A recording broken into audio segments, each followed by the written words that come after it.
할렐루야 샬롬 하고 인사합니다. 할렐루야 샬롬 샬롬 샬롬 샬롬 샬롬 샬롬. 하나님 사랑합니다. 여러분 주 안에서 사랑합니다. 오늘 신명기 26장 1절에서 11절까지 우리 함께 합독했습니다. 첫 열매를 드리는 절기, 첫 열매에 대한 그러한 말씀입니다. 추수와 관련된 감사의 절기, 성경에 다양하게 많이 나타나 있죠. 77절, 곧 맥주절이라고도 하죠. 오순절이라고도 합니다. 초실절을 지키는 새말에는 또한 수장절을 지켜라, 이렇게 말씀하고 있어요. 1년 중 처음으로 거두는 보리수확의 첫 열매를 드리는 것부터 수확을 완료해서 저장하는 절까지의 그 절기를 지켰습니다. 신명기는 모세의 유언집이죠. 광야 생활 40년이 끝나고 가나안 땅이 바라보이는 모압 평지에서 이스라엘 백성에게 행한 설교집입니다.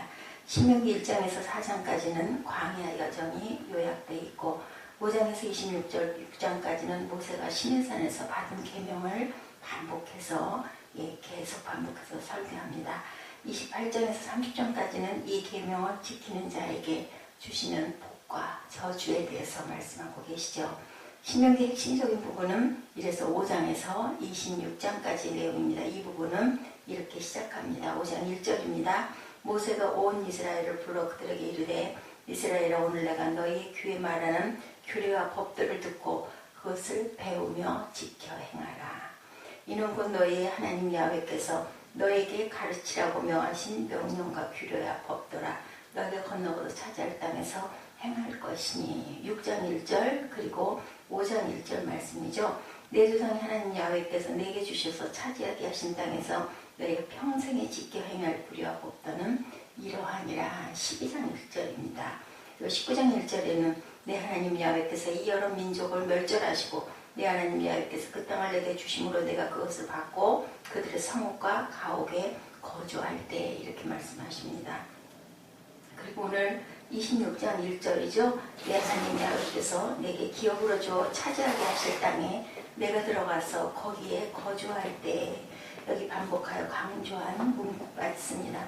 하나님이 주셔서 차지할 땅에서 라는 문구가 계속 반복이 됩니다. 하나님이 주실 땅에서 지킬 규례라는 점이죠. 가나안 땅에 거주하는 규례입니다. 어떤 사람들은 이를 가리켜 이스라엘의 시민법이라고도 하죠. 하늘의 법이 아니라 어디의 법이야? 땅의 법입니다. 천국법이 아니라 지상나라의 법이죠. 천국에서는 이런 법이 필요가 없죠. 당연히 천국에는 우상숭배나 간음이나 살인이나 다툼이나 분쟁이나 도적질이나 이런 것들이 없습니다. 처벌법이 필요가 없습니다. 재판법이 있을 필요가 없죠. 그러니 이 법은 어디까지나 가나안 땅에 거주하기 위한 법령이다.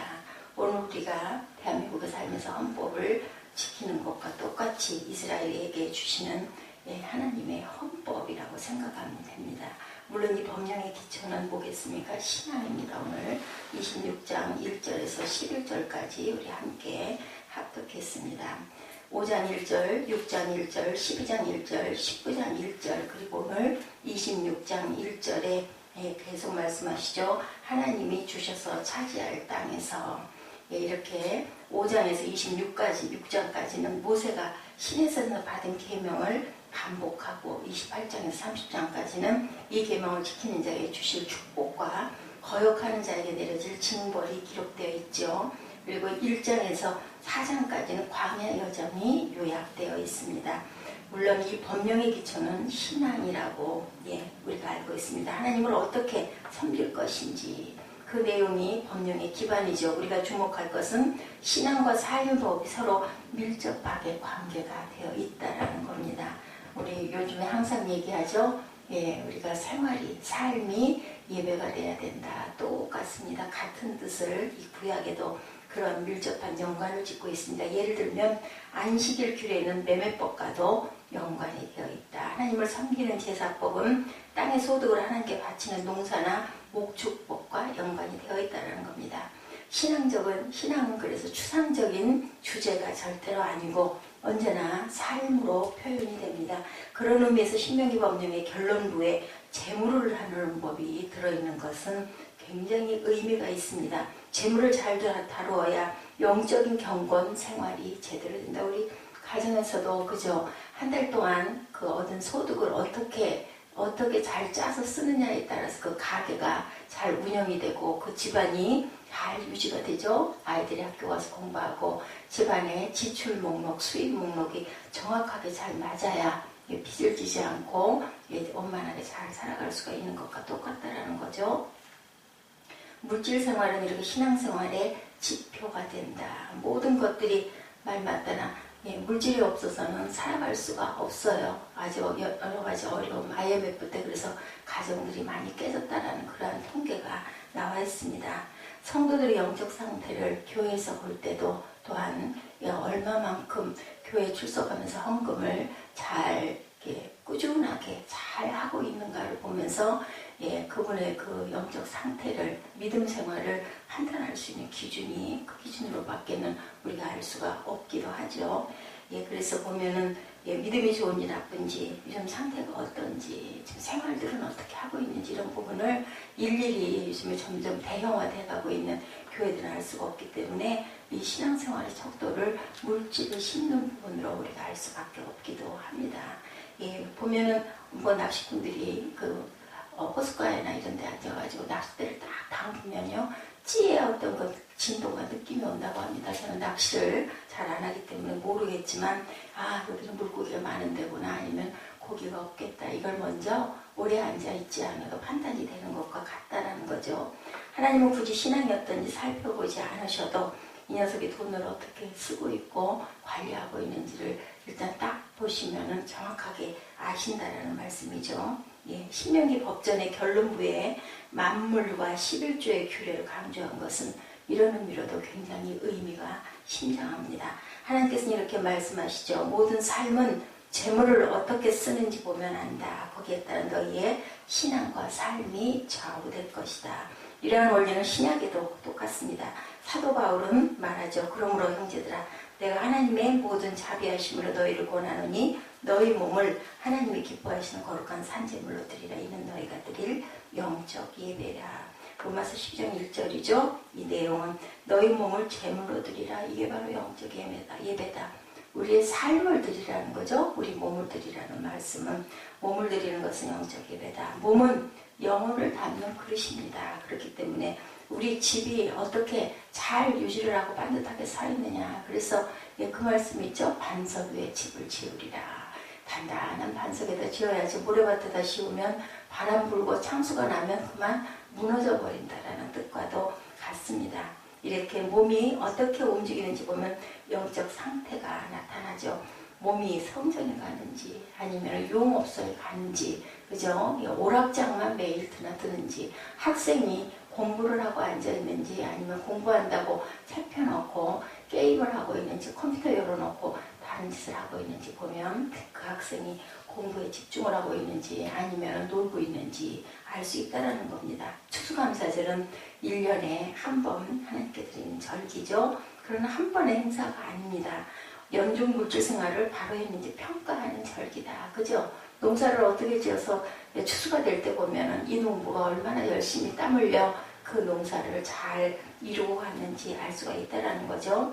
하나님의 법이 또한 명백하게 전체적인 방향을 말씀하고 있다는 겁니다. 우리가 고백과 함께 드리는 예물은, 본문은 가나안 땅에 들어가서 드릴 첫 수확의 예물에 대해서 26장에서 말씀하고 있습니다. 이게 매년 연례적인 첫 수확물인지 아니면 가나안 정착 후에 생전 처음으로 드리는 것을 의미하는지, 이 두 가지 의미를 아마 다 포함하고 있다고 생각합니다.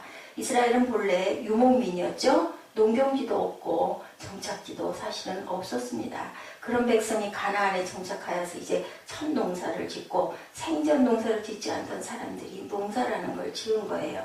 얼마나 엉성했을까. 가나안에 있는 원주민들한테 배운 거예요. 마치 꼭 그 추수감사절 그 영국 청교도들이 미국을 찾아서 인도이라는 곳을 찾아간다고 했다가 그 낯선 곳에, 아주 아무도 살지 않은 곳에 도착해가지고 거기서 그 102명이 갔다가 거의 반 이상이 죽고 27명이 남았죠. 그래가지고 농사지은 첫 수확물 옥수수 농사지어서 드셨던 추수감사절의 유래와 이 구약의 유래가 거의 같습니다. 그들에게 첫 수확은 제곱을 바꾸고 나서 평생의 첫 소득이었다. 만물이라는 단어, 첫 열매라는 말이 바로 만물이거든요. 그게 그 원어에는 레시트라고 표현되어 있는데요. 단어는 창세기 1장 1절에 오는 태초라는 말과 같은 단어입니다. 시간의 시작, 위치상의 시발점, 질서상의 첫째를 가리키는 말. 농작물 중에 처음 익은 것, 가장 소중한 것.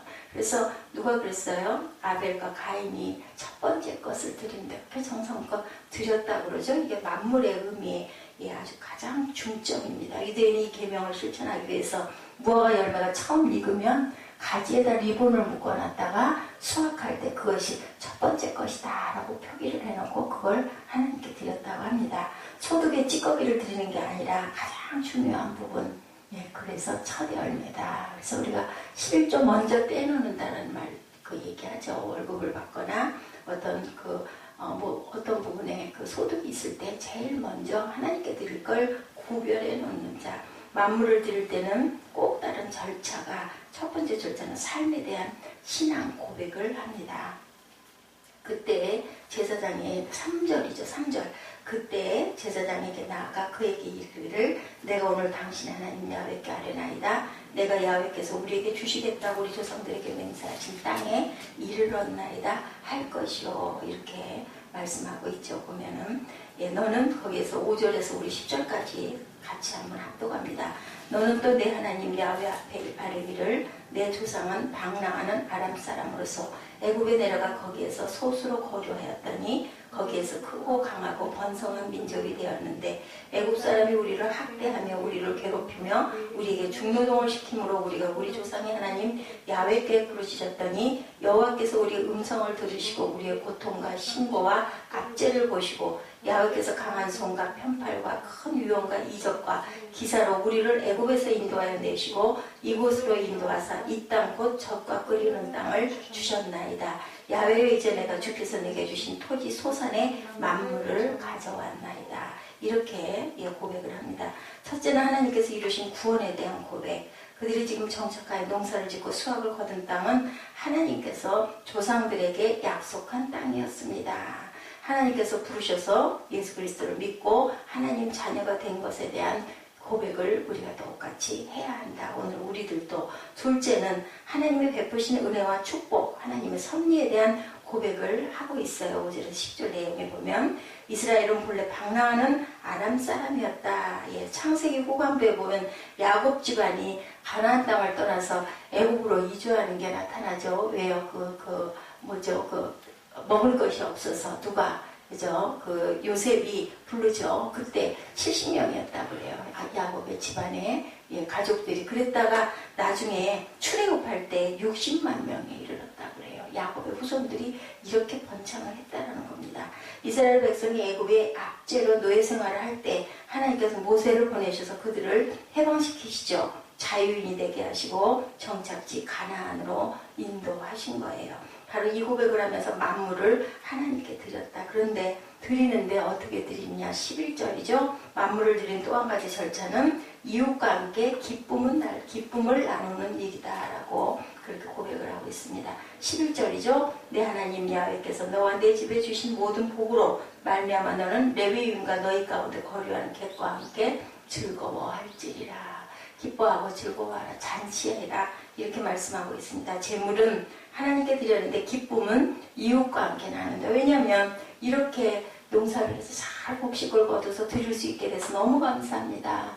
그러니까 우리나라의 민속에도 보면 풍악을 누리고 농번기에 보면 농번제 드린다고 머리에다가 이렇게 긴 상어 돌리기 이런 거 하잖아요. 꽹과리 치고 똑같은 그런 행사죠. 첫째는 레위인의 생활비를 위한 11조였다. 신명기 18장 21절 24절에 11조가 이렇게 구별되어 있는 세 가지 용도가 나옵니다. 첫 첫 번째는 생활비를 위한 11조 신명기 18장 21절과 24절. 둘째는 가족의 경건과 화합을 위한 11조 신명기 14장 22절에서 26절. 셋째는 이웃을 위한 구조의 11조 신명기 14장 28, 9절 26장 오늘 본문입니다. 12절에서 15절에 표현하고 있습니다.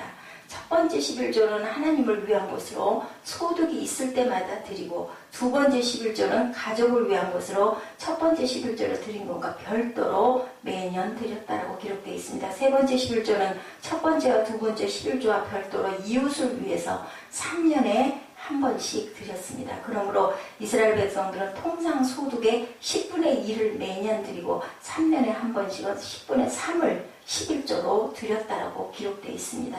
단순한 자선행위가 아니고 하나님의 법에 따른 재정 집행을 이렇게 했다. 이렇게 할 때 하나님 주신 땅에서 복을 누리게 되었다라는 거죠.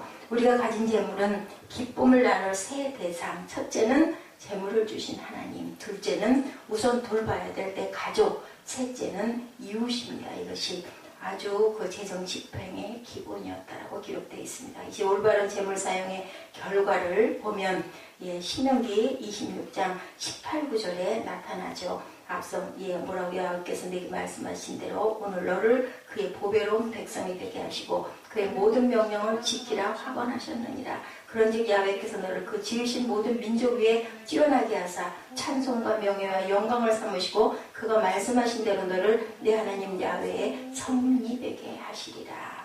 27장에는 온 백성이 가나안 땅의 에발산과 그림심산에 모여 순종과 불순종의 결과에 대해서 승복하겠노라 이렇게 말씀하고, 28장에는 구체적인 축복과 징벌의 내용이 연관이 되어 있습니다. 이렇게 신명기 26장에서 28장까지의 내용들이 이렇게 쭉 열거가 되어 있죠. 그래서 재물을 제대로 사용하는 사람이 경건 생활도 제대로 한다. 재물을 제대로 사용해야 지상에서 사는 동안 축복된 삶을, 보장된 삶을 살 수 있기 때문에 우리가 굉장히 재무에 관한 부분이 중요하다. 우리가 신학에서도 재무 관리가 나와 있더라고요. 보니까 이런 것처럼 이 말씀의 열매를 우리가 잘 공부하고 배우고 묵상해서 아름다운 열매를 누리는 삶이 되시기를 주님의 이름으로 축복합니다. 기도하시겠습니다.